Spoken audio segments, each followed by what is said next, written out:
everyone. I'm Leslie Cornwell, certified nurse midwife with Midwifery Business Consultation. I have my good friend Casey with me today. We had gotten some conversation going around the momentum with marketing. Sometimes it's very frustrating when you're branding your practice that you're paying this money month to month, 3 months into it, 6 months into it, but you don't see the extra clients. You're still getting your 4 a month and you want to get to 6, or it's harder because it's more vague. It's in the backdrops. And so Casey, if you can talk a little more, especially for people more like me that are analytical and like to see the numbers and like to see the change happening, even though it's not the phone calls and the visits. Talk about that more.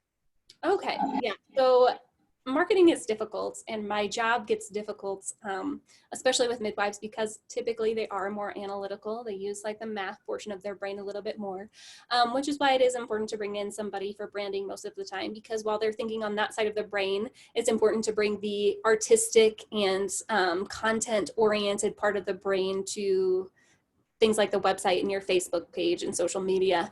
And it can be very frustrating to look at your numbers and feel like, oh, this isn't successful because I'm not getting more phone calls.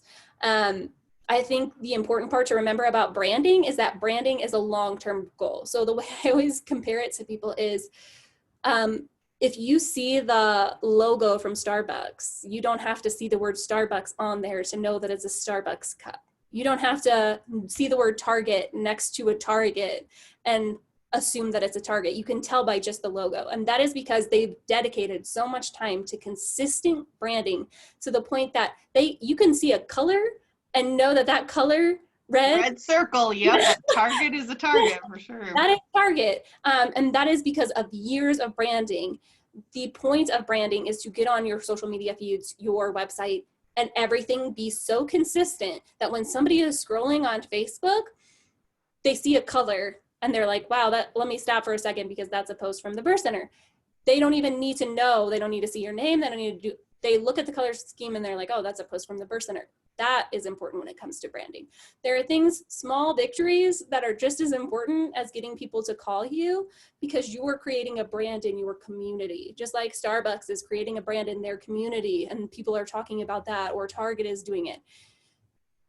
It's not, your phone is not always going to be ringing off the hook based on your marketing. If you feel like people are more aware of you or engaging with your content more, or moms that you have worked with in the past are coming back to your Facebook page and they're commenting on things more, you're having valuable conversations in the comment section of your posts, those are all small victories that are just as important as getting phone calls, because every time somebody comments on a post of yours, that boop, bumps it right back up to the top of the news feed, and somebody's going to see that the next time that they scroll on Facebook. Engagement is just as important. Likes on your Facebook page are just as important. Making sure that you are in contact with your community constantly is just as important. Making sure people can look at your logo and know exactly who you are, just as important. And I think that we put so much value on, oh, is my phone ringing off the hook? Am I super busy? And that's not necessarily always the case when it comes to marketing. You have to shift your perspective from, is my phone always ringing, to, do people know who I am? So if I was to go to, like a chiropractic fair or some sort of fair in the community, would people be walking by my table and have an idea of who I am based on just my tent because they've seen me or their friends have shared me or they've heard about me from other people in the community? And that can all happen through marketing without you getting calls to your birth center. And I think there's so many victories out there that people don't look at because they're like, okay, well, I'm looking at the bottom line. I'm looking at the bottom line. And sometimes you need to look at the top line. Look at the easiest line. So well, I think it's helpful to say, if you have a budget, like, okay, you have $1,000 for the year, don't spend $1,000 the first month, or really aggressive for a couple months and then say, oh, I'm going to take a break for a little bit because it's the end of the year and I ran through everything. Have a budget of slow, steady, constant, because especially when you're building momentum and branding, you take a break from your routine. You just have to start from the beginning. Oh man. So one of the worst things that you can do besides not doing marketing at all, the only thing that gets me fired up is people who are like, oh, I'm going to get super into social media. And then they do social media for like a whole week. And then they're like, oh, I'm so tired. I can't fit that. That's the first thing that goes in their schedule is they're like, oh, can't worry about that anymore. You might as well have not done it at all. If I come to your Facebook page, and I've done this, I have gone to many a midwife's Facebook page and they haven't updated it since, January of 2016. And you're like, is this person like still around? Is this still an actual business? Because the difference with birth centers and midwives is that people will absolutely come to your Facebook page. They will absolutely come to your Facebook page from your website. So if they're looking for midwives in your area and they come to your website, the first thing they're going to do is come to your Facebook page, because they want to see who has recently delivered there. They want to see pictures of those things. They want to see your feedback. They learn so much about you via your Facebook page. It's like your own private journal. Oh, you know, we have this birth, or this is how we feel about local legislation. Like, these are things that people want to know before they even come meet you in person. So they will absolutely go to your Facebook page. And that's like the worst crime for me, is that you have nothing for people to find, because then they're like, oh, maybe they're not still open, because with birth centers and midwives, people retire, people go out of business, people don't come, and they leave these things up, and they're like, oh, maybe they don't even exist. So, and the other direction I went is not so much that they don't exist, but if they're lax on this, what other parts of their care standards are lax? Like if they're like, oh, I'm going to be really aggressive, like that would make me think a little OCD, bipolar, like what kind of midwife this is. She posted like 30 things in 10 days and then nothing for 6 months. Like what's that would make me question more the integrity of the midwife than just having a blank page. Right. So there's always that. There's also always the pages where people use it almost like their personal Facebook page. So then they just get a little wild with it as well, which is not something I suggest. I suggest using a bit of professionalism and speaking as your business, not speaking as yourself. So I would always recommend spacing out your posts. Definitely not posting more than once a day unless you have a birth announcement. A birth announcement trumps everything. So if you're going to post a picture of a baby, you can do that whenever you want. Nobody is going to not like it. But I typically suggest not posting more than once a day, because you want to make sure that that post is at the top of your page so that people are coming back and engaging with it. If you're trying to fight for yourself for engagement, you're not going to get that. And then you're going to just disappear after a week, and then nobody's going to see your stuff when you do come back. So there's all of these different levels of it, but it's, if you're not consistent with it, you're not going to see the results you want anyway. So if you're upset because your phone is not ringing, but you're doing marketing and you haven't done anything in 3 weeks because you lost momentum to do marketing because you didn't feel like you were getting the return, you're just not going to be successful all around. I won't lie. There's not going to be any success if you just quit after a week. And I think most midwives are like, well, I just don't have time for this. That's why Facebook and Instagram have a schedule function. So you are fully capable of taking 2 or 3 hours one weekend or one afternoon and scheduling Facebook posts out. There's no reason that you can't do that. I mean, I know a lot of busy people in the world, and we all still figure out how to do it. So I think that's more of a mindset thing. Like, I have to do this, instead of something. Consistency habits, putting it on a schedule. Like when you were talking about that, that's me. Like once a month, I have it on first Saturday of the month. I spend 4 hours and I schedule for the next month. And it's just a consistent routine, and then you can keep relevant. And even businesses in general, I like to give the analogy of a well. It's a siphon. If you're pumping the siphon, you don't instantly get water the first time you pump the handle. You're about ready to get water out and you stop pumping, it goes all the way back to the bottom, and then you have to start all over again. So any habit, whether it's weight loss or professional development or anything, it's consistently slow over time, and having confidence that you have a great product, you have a great service, and it will come. But I think it's hard because we're breadwinners and we're instant gratification world. We talked about that for a little while.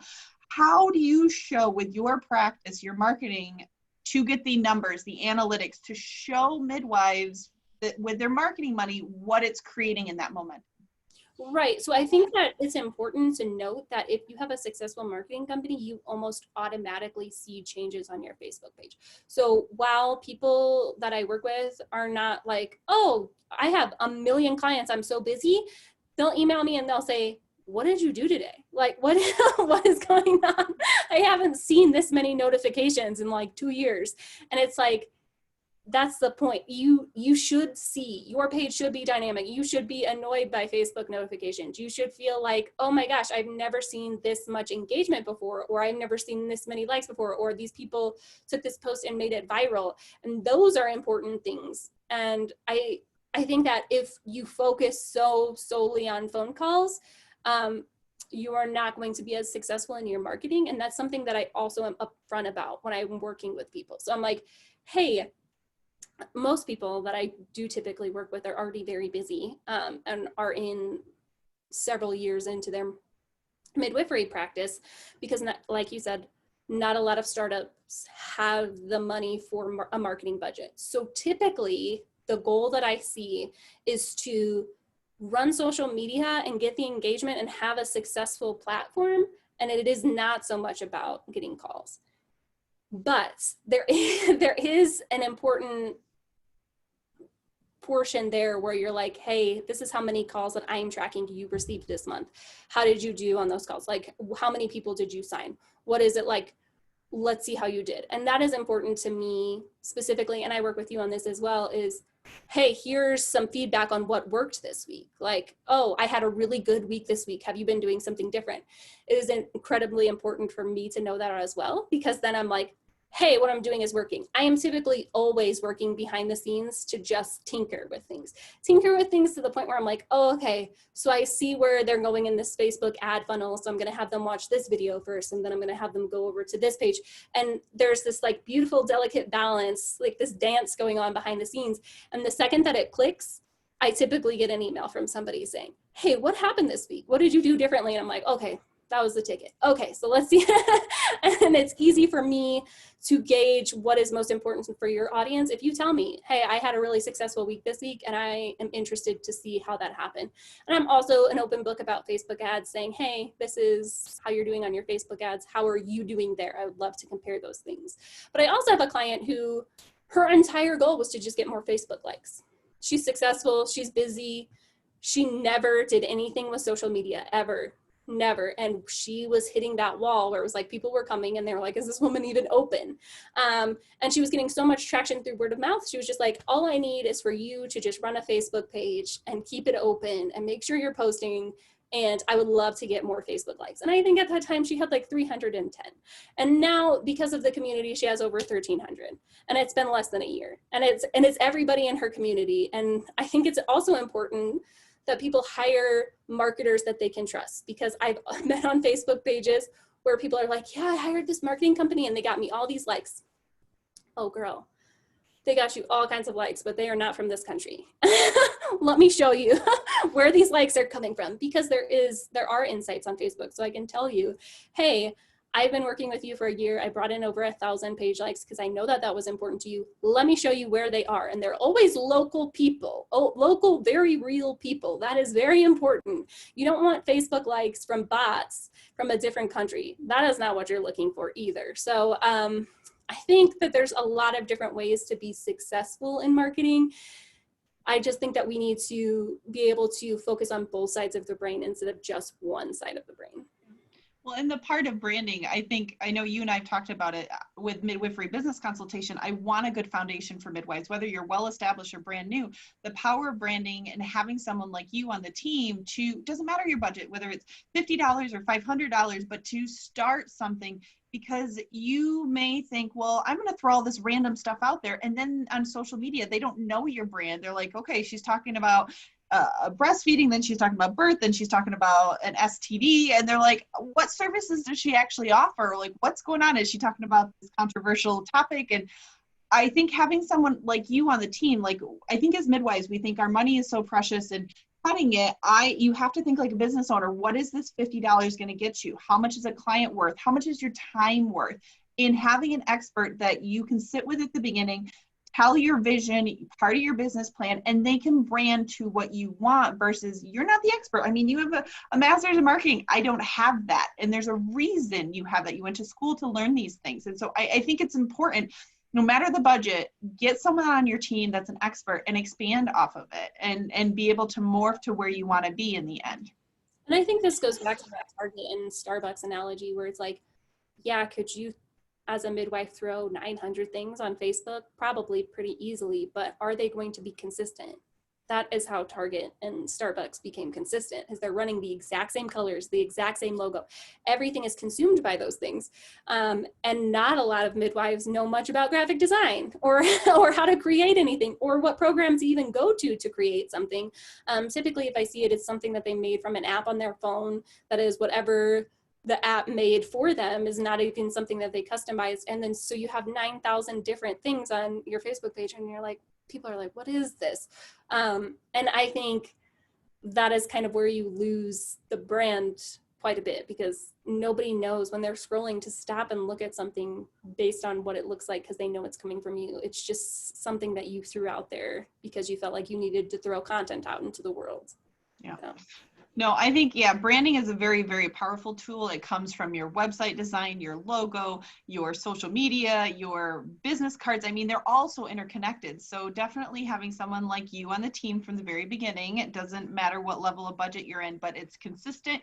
And yeah, I mean, like even when you're talking about the apps, like how many hours a midwife would take to make this versus like, I laughed, I was like, oh, this took me 4 hours. I was so proud. And Casey's like, yeah, I did that in 10 minutes. And then it's like, okay, I just wasted 3 hours of my precious time with my family or with doing what I'm good at.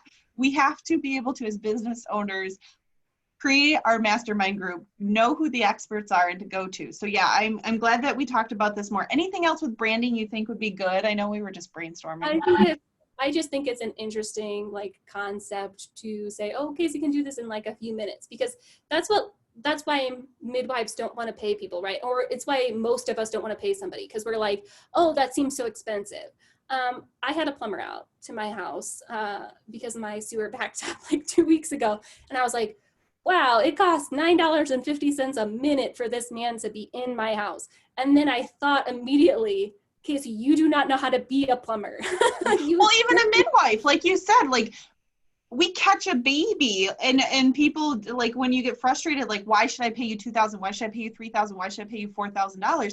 That value and knowledge and skills, maybe we miss the burst. Maybe it's the simple, straightforward, but it's the knowledge, the complications, the skills, the all the stuff in the backdrops people don't see. And so we have to remember when we're hiring these experts, I'm not trying to dismiss you at all to say 10 minutes. You have the knowledge and skills that it took me a fraction of the time. And we need to remember that as midwives, when we're telling someone and we want to give credit of our value we're providing, maybe some clients may say, but what are you doing for that? And you have to promote that and you have to have them understand where that value is. Right, because it comes down to, yeah, like you can do this in 10 minutes, or you can deliver a baby, you can catch a baby. I can't catch a baby, but I also, you know, there's the background of like, hey, I went to school to do this, or I've been doing this for 5 years, and I've been, and people don't necessarily always understand that value when you're providing a service, and it's your job in your branding to explain why you are different and why it costs money for your service, because hi, I went to school, I have a full education for this, or I've been training for this for years, I've been catching babies since before you were born. And the value in that, you just can't even put a price tag on some of the stuff that you guys do. And then people have the nerve to say, hey, why do I have to pay you so much money? And and so I think it's good, like when we talk and we're interviewing different people, whether it's for marketing or any part of our practice, not taking it as a negative when they can do it a fraction of the time you can. That's your skill as being a midwife. You want to leverage the experts, because midwives get burnt out so fast because they just do everything themselves. And you and I talk about that often. And I learned a long time ago, like, Casey, you're the expert in marketing, and I am grateful you're on my team and that you have skills that the stuff you talk about, I'm like, yep, that's Spanish. And I'm glad you know that Spanish. I think it's also important because, like, wouldn't you rather pay somebody who knows what they're doing to get a ton of stuff done in an hour? So the stuff that would take you 3 hours, wouldn't you rather me take 10 minutes and do that and then continue to do work for you for the rest of the hour than you sit there for 9 hours trying to do a project that I could do in the 1 hour that I've now billed you for? It's just so important to me that people like look at their time and decide what's most important to them. And I think midwives do get burned out, and I know that marketing could be taken off their plates if they weren't so analytical and also wanting to have their hands on everything, like wanting to delegating is tough. Yep. Yeah, they want to have their hands in everything. And if they could just take a second and say, hey, you know what, I'm going to pull back and I'm going to let this kind of go. And Casey's going to come to me at the end of the month and she's going to have a whole plan for next month. And all I'm going to have to do is look over the general idea of it and approve it. And then I don't have to think about it until the next month. think about how much that could take off somebody's plate. I do it every day, and it's always like this sigh of relief for midwives who are like, oh, okay, let's move on to the next thing. Talk to you next week, Casey. So yeah, and that would be a topic for a whole nother conversation, but just talking about the difference of self-employed versus business owner. Like, you are the expert, you created this business, you've created this foundation. If you're self-employed, it's going to be dependent on you for everything, and you're only one person. So yes, I think your branding expertise and your skills are very valuable. So how can they get a hold of you, Casey? Okay, so you can find me on Facebook at Messmer Marketing, or you can find me at messmermarketing.com, MESSMER marketing.com. Feel free to fill out the contact form, and I will get back to you on whatever you might need. Okay, well, thank you so much for your time today, Casey. Have a great day. Thanks.